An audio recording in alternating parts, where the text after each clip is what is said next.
Jesus, the name above every other name. Jesus, the only one who could ever save. Worthy of every breath we could ever breathe, we live for you.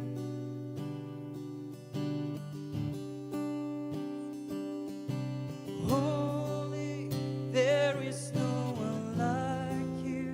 There is none beside you. Open up my eyes in wonder. Show me who you are and fill me with your heart and lead me in your love to those around me.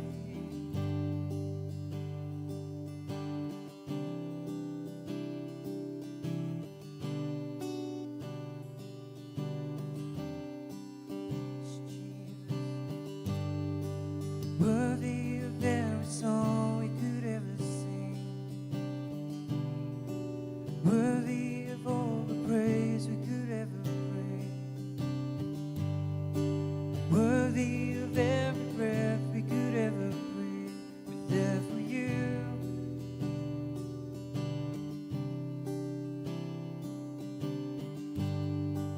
Jesus, the name above every other name. Jesus, the only one who could ever save.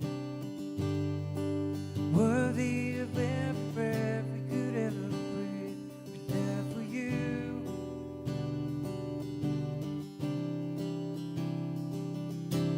Holy, there is no one like you. There is none beside you. Open up my eyes in wonder. Show me who you are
Beautiful.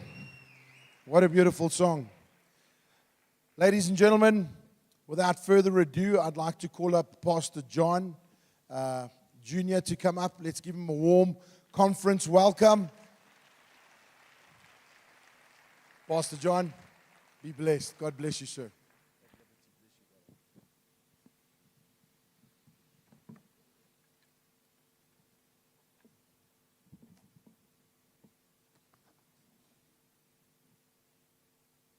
There's a great story out of the rabbinic tradition of a first century rabbi who was heading home at the end of the day. Deep in thought, as he walked along the north shore of the Sea of Galilee, he missed his turnoff, kept on going straight. It was strong dusk already, and before long he found himself at the entrance to a rather massive fortress. Somewhat confused, he started pounding on the gate. There was a guard tower, and the sentry atop the tower looked down and shouted at him and said, "Who are you? What are you doing here?" Startled, the rabbi stepped back and said, "Say that again." And the sentry repeated. He said, "I said, who are you? What are you doing here?" Without skipping a beat, the rabbi said, "How much do they pay you to ask me these questions?" Not knowing what the old man was up to, the sentry replied, he said, 2 drachma a day. I will double your salary if you will come and work for me.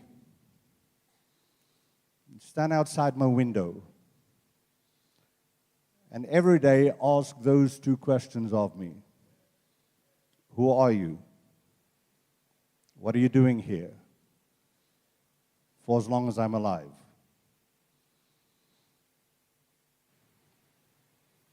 So how about us, family? Who are you? What are you doing here? Not what are you doing here. We rather know what you're doing here. But in a broader sense, what are you doing here? Well, more about that in just a moment. Good afternoon.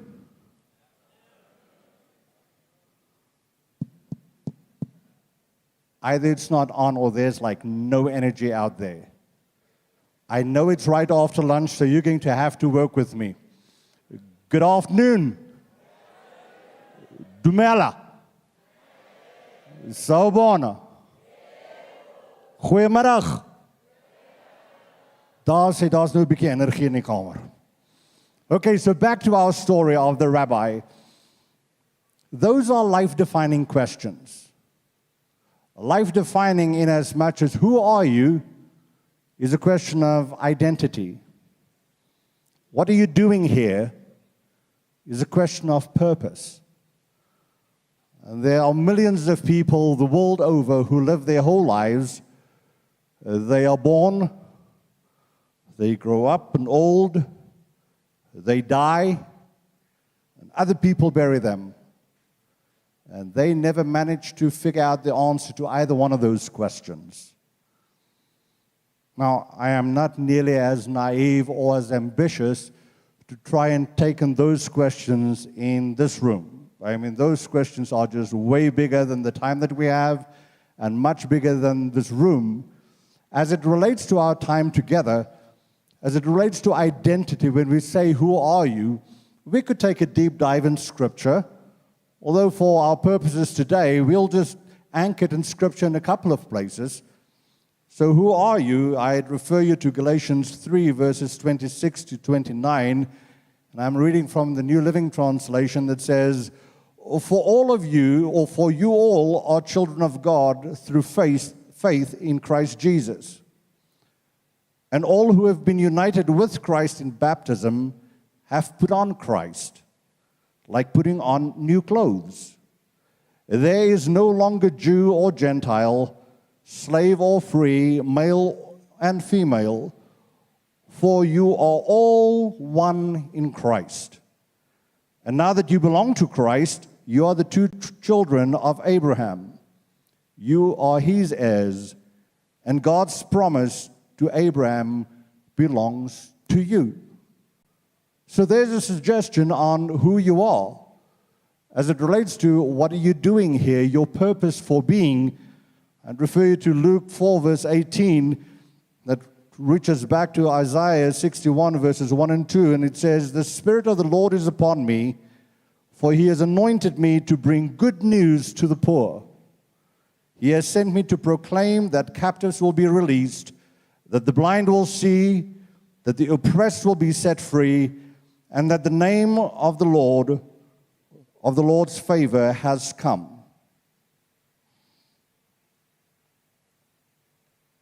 So how about that for suggestion? That might be one reason why you're here. One reason in terms of purpose of what you're doing here. Now, if we're going to pursue those, unless you feel that your life already reflects those perfectly, it is going to require some growth and change. Well, there's an issue with that. I mean, change is inevitable. It happens all the time. It happens all around us. None of us is excluded from change, except we don't like change. Because growing, if we're talking about growing and changing, growing means that you're going to change. But change is at least uncomfortable, oftentimes painful. Except those pains are the signs of life. Because living things grow and growing things change, but change causes pain, except those are the signs of life because living things grow and it's this self-perpetuating cycle. Now the issue with change is we tend to like to be in our comfort zone because it's comfortable there. That's why we call it a comfort zone. The issue with that is you don't really grow and develop in your comfort zone because you've already conquered that, which means you have to get outside your comfort zone. Except we don't like being outside our comfort zone because it's not comfortable there. And we like to be comfortable. So right up front, let me suggest to you, if you're going to pursue your identity and you're going to pursue your purpose, it is going to require change. It is going to require you to be outside of your purpose, your comfort zone. And however counterintuitive it might sound, let me submit to you, you need to get comfortable being uncomfortable. You need to be comfortable, or at least get comfortable being uncomfortable. Now, not uncomfortable as a consequence of dumb choices that you've made, but uncomfortable because you are pressing forward and you're pressing outward and you're ever growing, ever changing as you pursue the identity and the purpose that God has for you. Oh, and by the way, He has one for you specifically. So as leaders, particularly as Christian leaders, leaders who have embraced the mantle of leadership in the Christian charge, it is important that we change. And in many ways, we tend to do that well, whereas in others, we may not. It's reminiscent of the story of the young man many years ago, back in the days when people would tie all their belongings in a blanket, tie it on the end of a stick, throw it over their shoulder, and by foot travel to the next town. So as this young man approached the town, there was an old man sitting by the road, and he said, "Excuse me, sir, do you know anything about that town up ahead?" He said, "Why, yes. I've lived there my whole life long. There is probably nothing that has happened in recent decades that I haven't witnessed firsthand." "That's good to know, sir. Tell me about the people in that town." The old man said, "Well, young'un, how about you tell me about the people in the town you left?"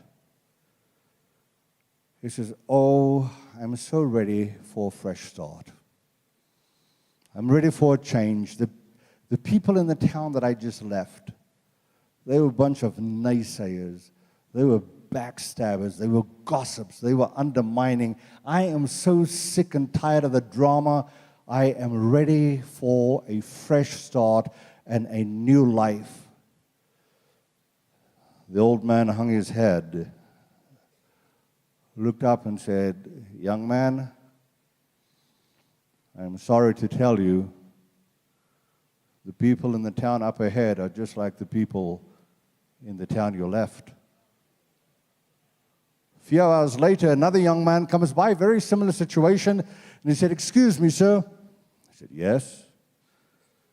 Do you know anything about the town up ahead? He says, well, yes, I've lived there my whole life long. Probably not much has happened in the past few decades that I don't have first-hand knowledge of. He says, oh, that's good to know. Can you tell me about the people in that town? He says, well, why didn't you tell me about the people in the town you just left? He says, oh, I loved my town.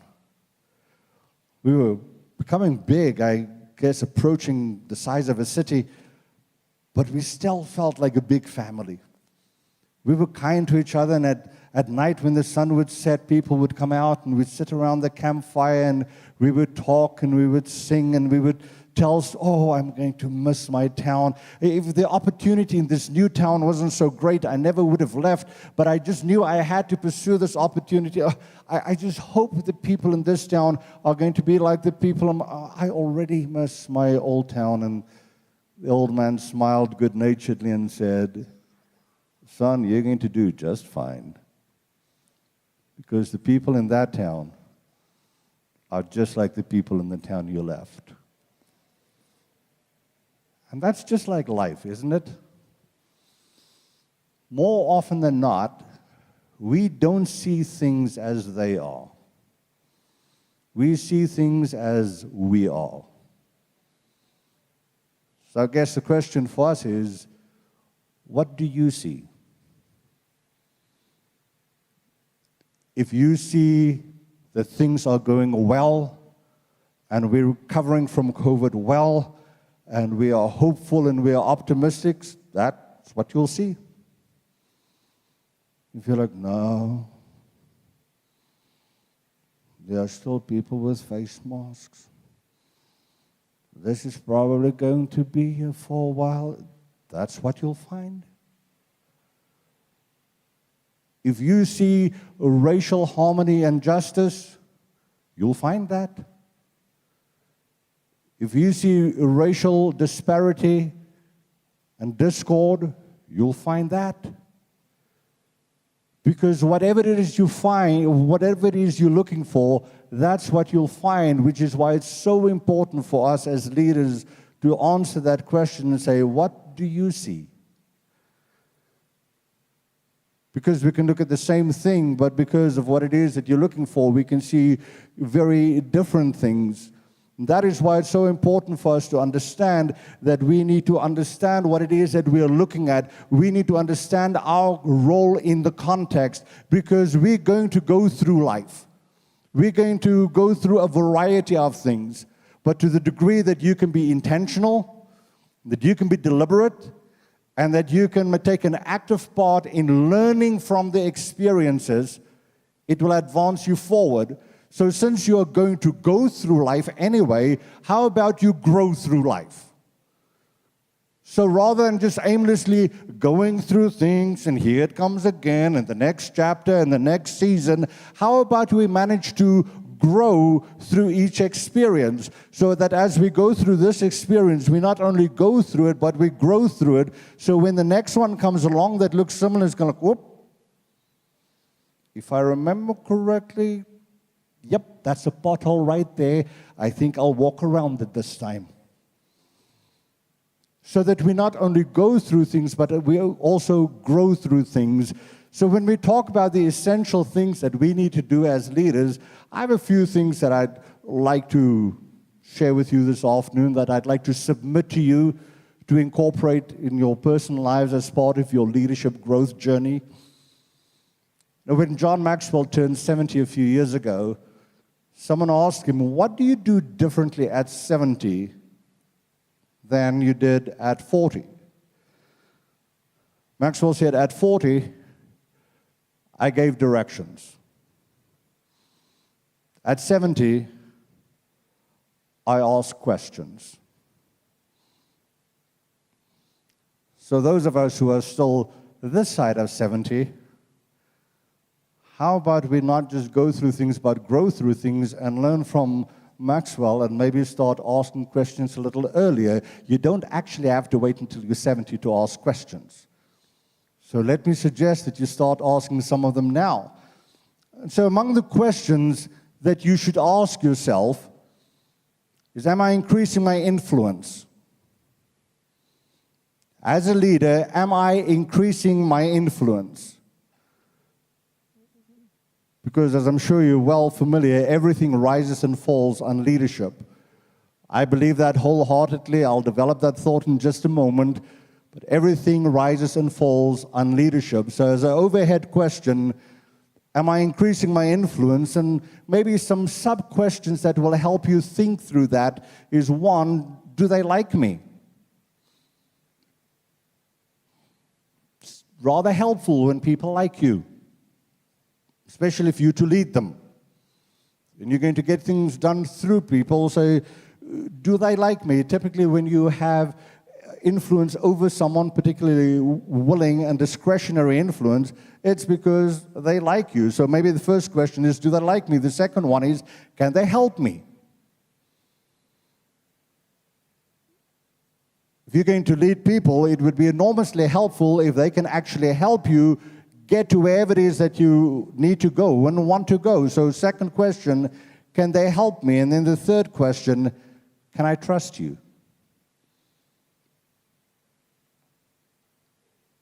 Can I trust you to shoot straight? Can I trust you to tell me not only what I'd like to hear, but what I need to hear? Can I trust you to be an honest broker? Can I trust you to do the right thing? Can I trust you to do what you said you do? Can I trust you? So as it relates to, am I increasing my influence? Do they like me? Can they help me? Can I trust you? Said everything rises and falls on leadership. I wish I had 20 minutes to spend right here. I'll try and do it in about 2. Whatever you find in an organization, go and find the leader. Almost always you'll find your answer. Because everything rises and falls on leadership. Whatever you find in an organization, good, bad, or the infinite number of points in between, go find the leader. Almost always, you'll find your answer. There are organizations, whether it's church organizations, or NGOs, or government organizations, or corporate organizations, any organization, and you've been to some of them. The moment you walk through the door, you haven't seen anyone, you haven't talked to anyone, you haven't encountered anyone, but the moment you step through the door, it's like there's an energy in the place. And it's like, ooh, what's with this? And as you start meeting people, it begins to make sense. They're hopeful, they're optimistic. It's not as if they're lost in la la land and dreaming of pie in the sky. They're solidly rooted in reality, but they're optimistic, they're hopeful, they're forward-leaning. It's going to be okay. We have some challenges right now, but you know, this is what we've already accomplished, and this is what we believe we're going to accomplish. And when you have that type of dynamic and energy in the room, go and find your leader. You'll find your answer. There are also organizations, the moment you walk through the door, same scenario. Haven't seen anyone, haven't talked to anyone, haven't encountered anyone, but the moment you step through the door, it's like there's this depressing, gray, green cloud in the place. And as you start meeting people, it makes sense. Because like, another day, almost another $1. And it's here too short, and there too long, here too high, there too low. It's a job. Go find the leader. You'll find your answer. And the infinite number of points in between those extreme examples, go find the leader, and almost always you will find your answer. Second question you need to ask myself, am I living my rule of 5? So I'll develop this thought with you for the bulk of our time together. So the rule of 5, because you're like, okay, so what is the rule of 5? Imagine that there's a tree in your backyard or front yard or somewhere. There's a tree that you want to cut down. And if you take an axe and take 5 good swings at it,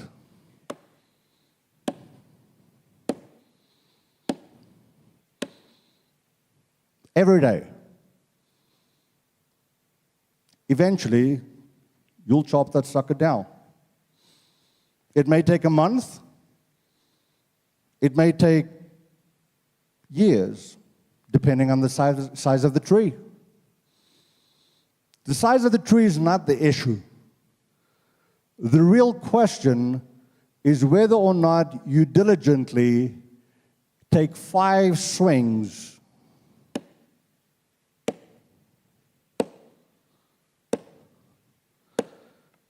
every day.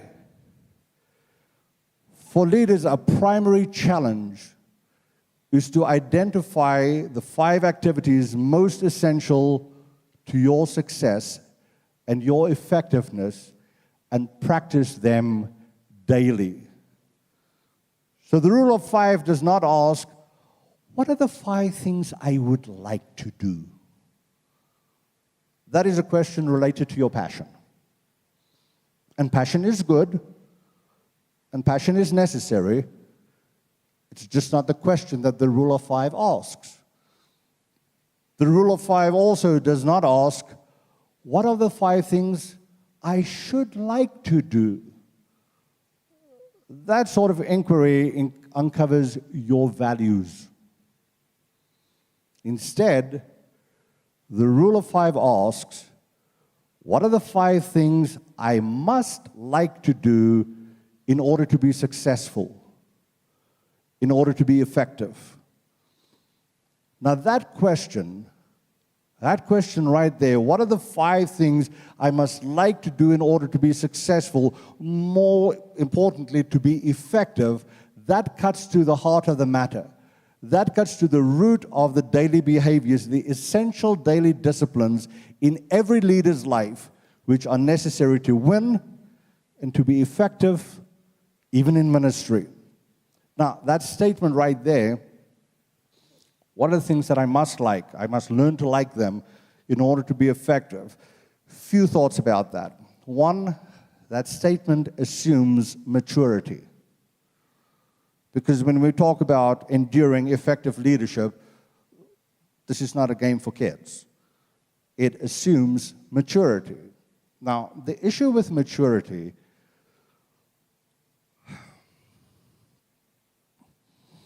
everybody grows old. Not everybody grows up.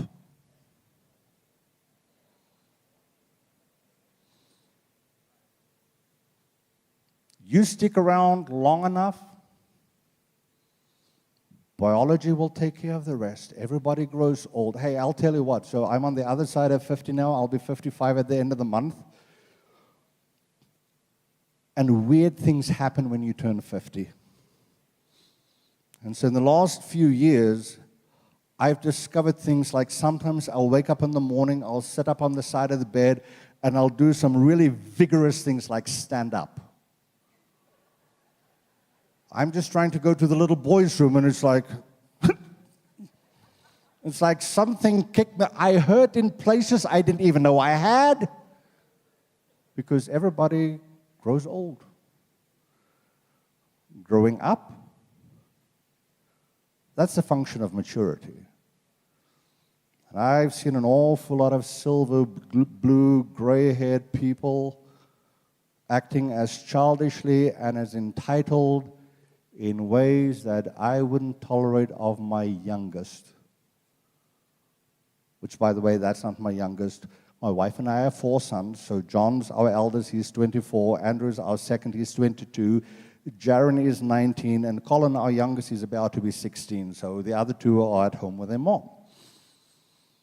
But they act childishly and entitled in ways that I would not tolerate from Colin. So the question is, so what exactly is maturity? At the risk of oversimplifying, let me run a couple of ideas by you. A good rule of thumb, I mean, one of the telltale signs, whether you're dealing with a mature or an immature person, is how they approach this issue of what is it that I should like to do.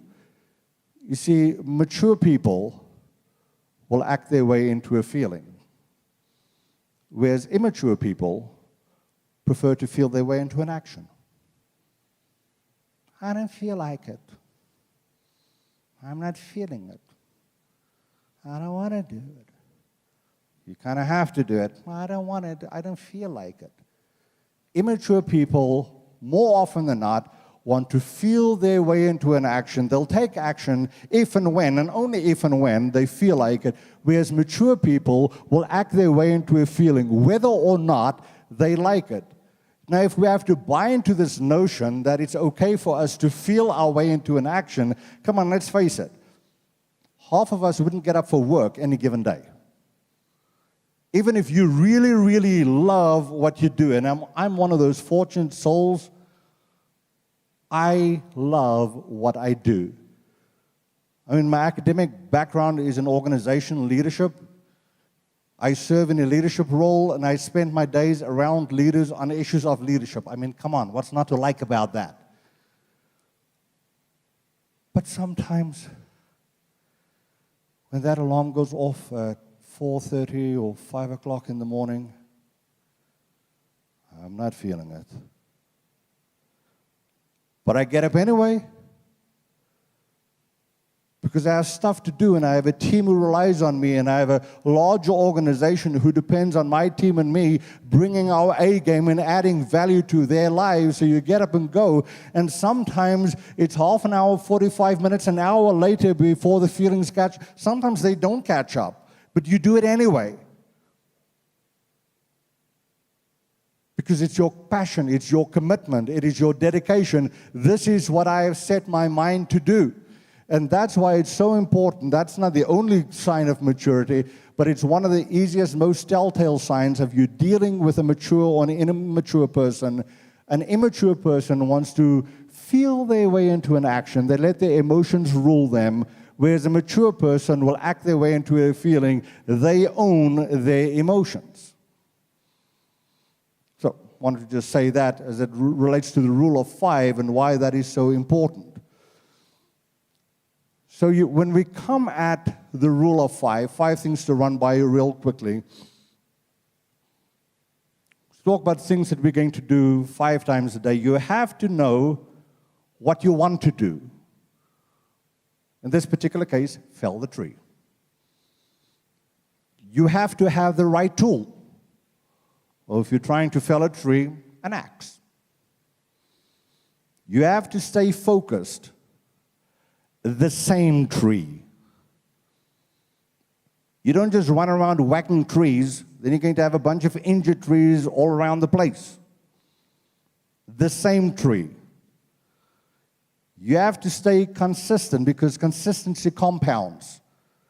Chop every day.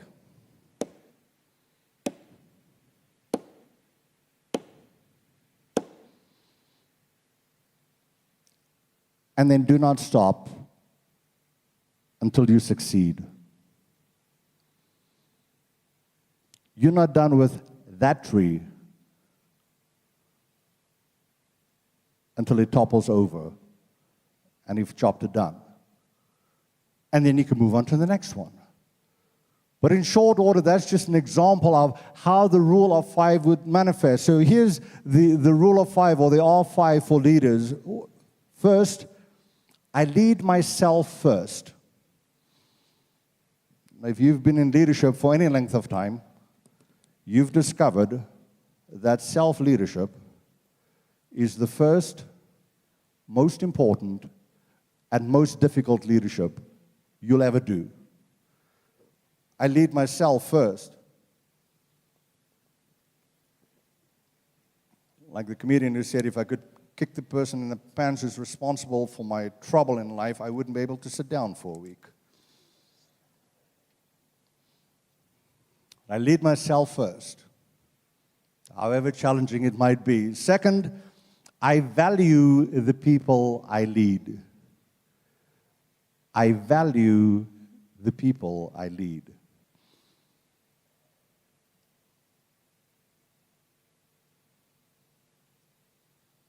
The people in your organization, in your congregation,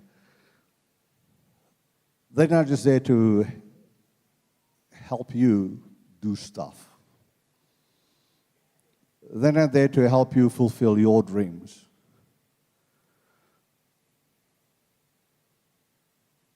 They are the flock that God has assigned to your care. And you should value them. And together you can do great exploits and accomplish phenomenal things so long as you value them. So just a quick thought because there are two words that are vastly different, but they come very close at certain points, and it's manipulation and motivation. Inspiration is closer to the truth because motivation is an inside job. That's a different conversation for a different day. But just to go with the alliteration, manipulation and motivation. Here's what's interesting about it, and this is part of that I lead myself first piece. Sometimes manipulation and motivation look remarkably similar. In fact, sometimes manipulation and motivation can have the exact same action steps. So it begs the question, so what's the difference? It's as simple and as significant as it goes to motive.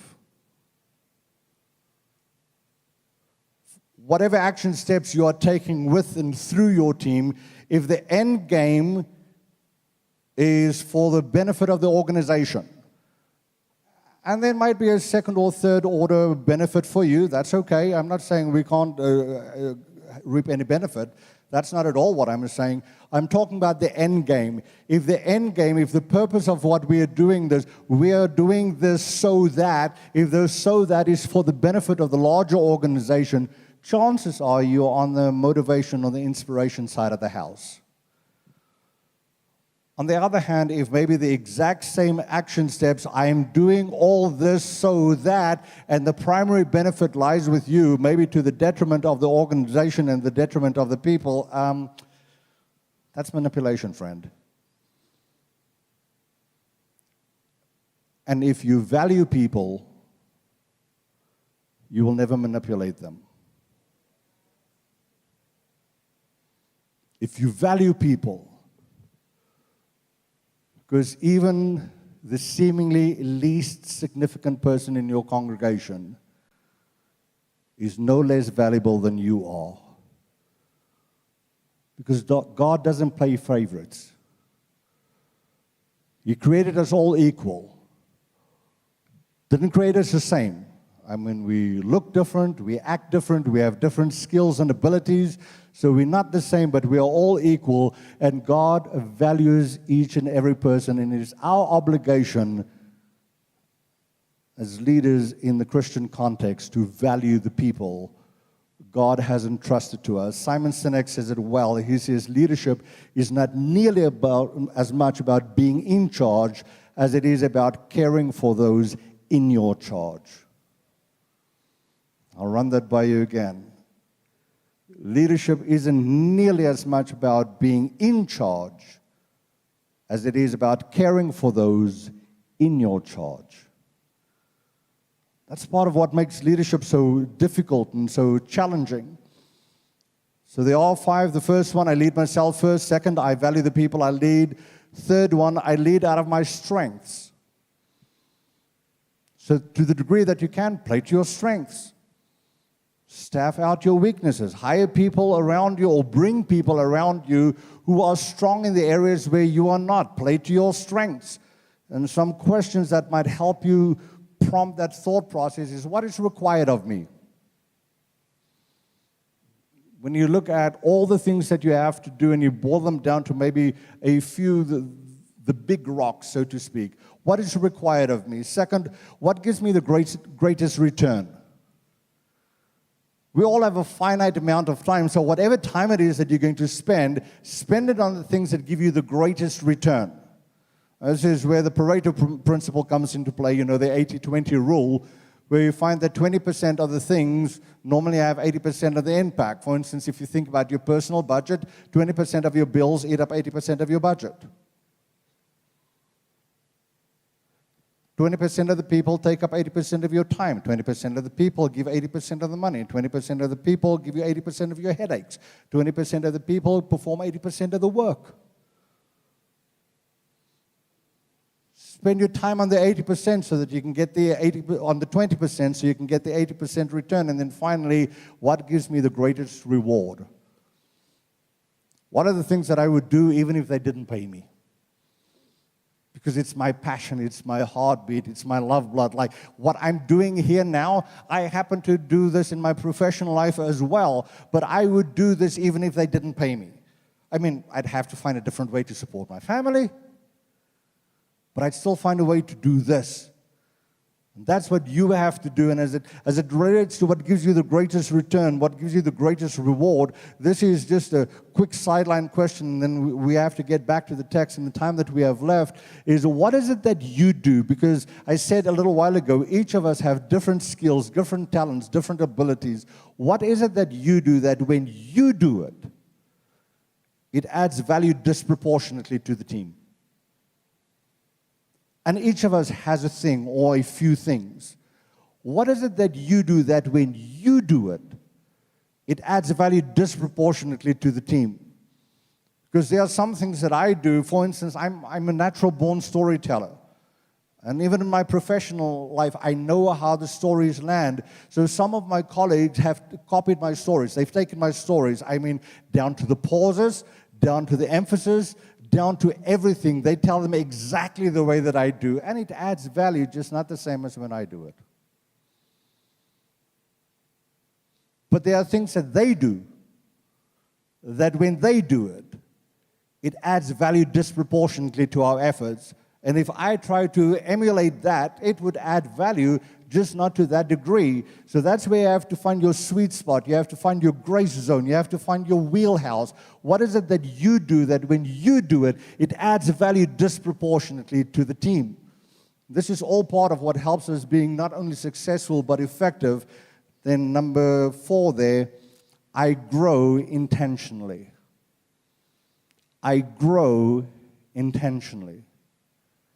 You make up your mind on the front end that you're going to put yourself on a deliberate path of growth and development. And then finally, I equip other leaders. I equip other leaders. I included some bonus content in your notes for you. We don't have time to go through them, other than I want to just point out to you the snapshot of potential leaders. So if part of the charge is you equip other leaders, how do you find a leader? Well, they influence people, so you look for an influencer. Now, sometimes you step into an unfamiliar environment and you would say something and you would ask something or you would propose something, and it's like everybody looks at the same person. Then you ask another question, everybody looks at the same person. That's probably the influencer. That's probably a good person to develop as an ally, and they can help you get things done, and they can help you get other people to come along on the journey. Number two, they produce. They can make it happen. There are some people who talk a great game, just don't ask them to do anything. When you look at leaders, they can actually deliver the goods. Number three, they have self-discipline. Number four, they possess passion, and they communicate effectively, which is not to say that it's public speaking. Effective communication oftentimes is one-on-one. There are some people who do not like the public speaking environment at all. But you get them one-on-one, you get them in a small group setting, they hit the ball out of the park every time. That's effective communication. That's the type of person that you're looking for. So as we draw our time to a close, live your R5 every day.